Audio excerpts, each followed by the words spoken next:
बुधवार देवगढ़ सहरर रजामुंडा आंबेडकर छकठारे नामित थिबा स्थान रे आंबेडकर सामाजिक परिवर्तन मंच तरफरु 76तम संविधान दिवस पालित हो जाइछे। एही उपलक्षे सहरर विभिन्न बुद्धिजीवी जनसाधारण तथा पौर परिषदर भारप्राप्त अध्यक्ष श्री प्रजित कुमार भोज, वरिष्ठ सांबादिक श्री मित्रभानु महापात्र समेत समस्त सदस्य उपस्थित रही बाबा साहेब आंबेडकर जीवनी तथा भारत संविधानर प्रणेता उपरे वर्णना करथिले।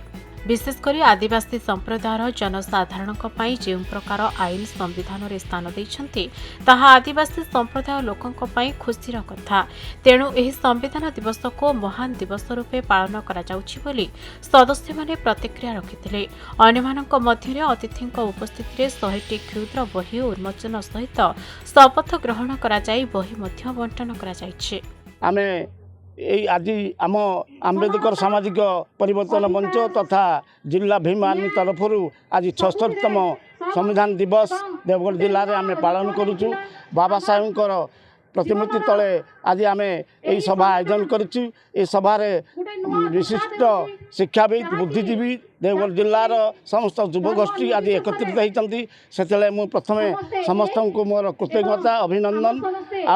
आपण मैंने जानी बाबा साहेब आंबेडकर जड़े दलित नेता होते से आज जितेबाला सर्वसाधारण सर्वजन विद्युत होती से आम आज कोटि कोटि नमन करुचु।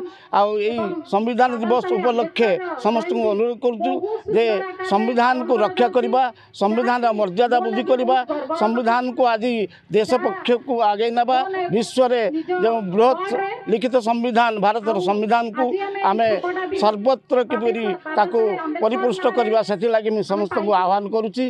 एभली गोटे पवित्र दिवस रे तांकर संविधान दिवस पालन होइछि। आम भारतवर्ष पई आमर अखंड भारत प्रति विशेष पूज्य पूजार दिन। एणु आम समस्ते श्रद्धांजलि अर्पण करी एपरी महान दिवस को आम पालन करा आवश्यकता अच्छी। जाति धर्म वर्ण निर्विशेष से समाज को वार्ता देइछन्ति जे सर्वे भवन्तु सुखिनः सर्वे सन्तु निरामया। तांकर संविधान सर्वे भवन्तु सुखिनः सर्वे सन्तु निरामया।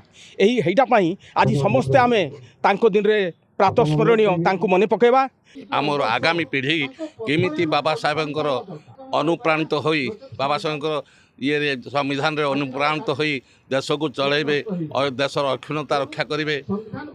एथिपाई मु समस्त युवपीढ़ी को मो हृदय निवृत्त कणरू भक्तिर सहित उपदेश दूची। देवगढ़ देवानंद नायक रिपोर्ट खबर ओडिशा।